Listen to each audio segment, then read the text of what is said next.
বরিশালে তিনি বললেন যে জুলাই সনদ যদি বাস্তবায়ন না করে তাহলে সরকারকে তারা ব্যর্থ করে তারা দেবে। সরকার ব্যর্থ হলে তারা লাভবান হবে। এই মুহূর্তে বিএনপি যদি ব্যর্থ হয়, বিএনপির সরকার যদি ভেঙে পড়ে, তাহলে লাভবান হবে তারা। 17 বছর ধরে আমরা ইঞ্চিতে ইঞ্চিতে লড়াই করে যে ফ্যাসিবাদী শক্তিকে হটিয়েছি, আপনারা কি প্রকারান্তরে তাদের জন্য কি আপনারা জমিনকে কি তৈরি করে দিচ্ছেন? তারাই তো লাভবান হবে যারা এই বক্তৃতা করছেন। এবং এটা এই মুহূর্তে আপনারা কি এরপরে কি আপনারা কি ক্ষমতায় আসবেন? এরপরে আপনাদের নেতৃত্বে কি সরকার গঠন হবে? বাংলাদেশে এই মুহূর্তের কোনো সম্ভাবনা আছে? কোনো সম্ভাবনা নেই। তাহলে এই বক্তৃতা কেন, এই বক্তব্য কেন? তাহলে আপনি পরাজিত ফ্যাসিস্টরা, যিনি ইতিমধ্যে ঘোষণা দিয়েছেন আগামী 6 মাস পরে তিনি নাকি বাংলাদেশে তিনি এটাকে আসবেন, তাহলে ওই ঘোষণার এই বক্তৃতার সাথে কোনো যোগসাজশ আছে কিনা আমি জানি না। তাহলে এই মুহূর্তে একটা রক্তাক্ত আমাদের একটা বিশাল গণ আন্দোলন, গণসংগ্রাম, গণ অভ্যুত্থান, 17 বছর লড়াই করেছি আমরা একটা ভোটের অধিকারের জন্য। নিয়মতান্ত্রিক ভাবে সরকার গঠন হবে এবং বাংলাদেশ সামনের পথে হাঁটবে। এখন যে কথা বলতে চাই, এটা একটা আত্মঘাতী একটা রাজনীতি। এই রাজনীতি দেশের মধ্যে সামাজিক নৈরাজ্য, রাজনৈতিক নৈরাজ্যের জন্ম দিতে পারে।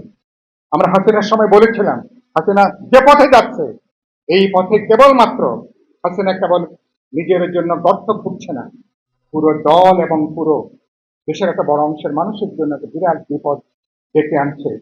আপনাদেরকে বলবো, সংসদে আছেন, বিরোধী দলের ভূমিকা পালন করছেন, ভূমিকাটা একটু দায়িত্বশীল ভূমিকাটা হওয়া দরকার।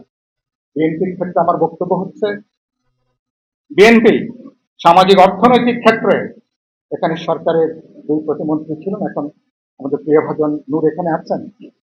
বিএনপি অর্থনৈতিক সামাজিক ক্ষেত্রে যেটুকু অগ্রগতি করছে, মানুষের মধ্যে যে স্বপ্ন আশাবাদটা জাগিয়ে তুলছে, দুর্ভাগ্যজনক ভাবে রাজনৈতিক ক্ষেত্রে বিএনপি সে আশাবাদটা জাগিয়ে তুলতে পারছে।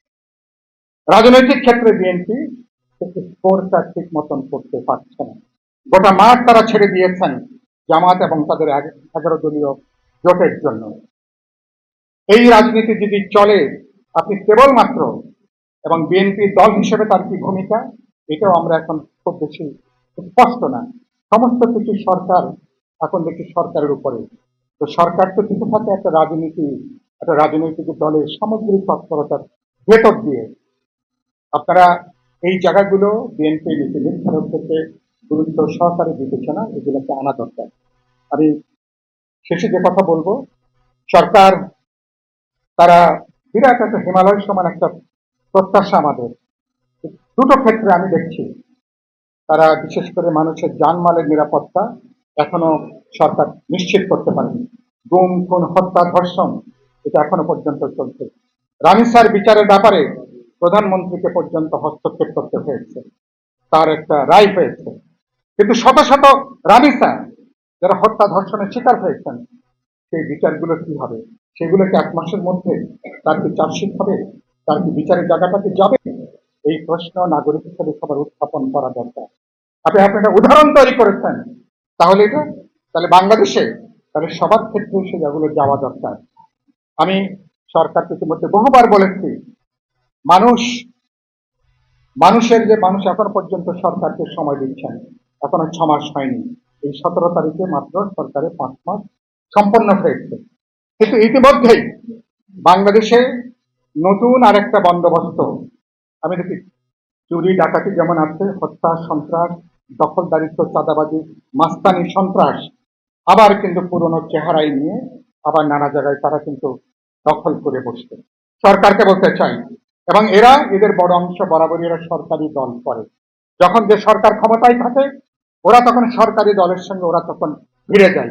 মাঝখানে দেখলাম সম্ভবত তারেক রহমান নাকি বক্তব্য রাখলেন যে বিএনপিতে আবার হাইব্রিড দেখা যাচ্ছে। আওয়ামী লীগের হাইব্রিডরা আওয়ামী লীগকে ডোবানোর জন্য যথেষ্ট ছিল। বিএনপিতে যদি হাইব্রিডরা যদি ঢোকা শুরু করে, 17-20 বছর যাদেরকে আমরা কোনো লড়াই দেখিনি, এটাও কিন্তু বিএনপির জন্য একটা অর্থনীতি সংকেত। বিএনপি রাজনীতিকদেরকে ভোট খাওয়া লক্ষ লক্ষ নেতা কর্মীদেরকে এ ব্যাপারে সতর্ক সচেতন থাকা দরকার। মেহরবানি করে এই সন্ত্রাসী, বদমাশ, চোর, লুটপাটকারী, চাঁদাবাজ ওদেরকে কোনো রাজনৈতিক পরিচয় দিয়ে বিবেচনা করা যাবে না। দুর্বৃত্তকে দুর্বৃত্ত হিসাবে বিবেচনা করবেন, চাঁদাবাজকে চাঁদাবাজ হিসাবে বিবেচনা করবেন।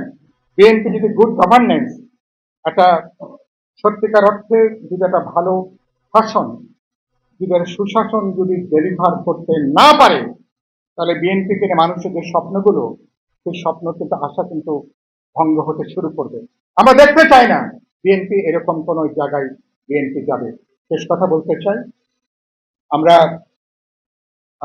বিএনপি যে পথে হাঁটছেন,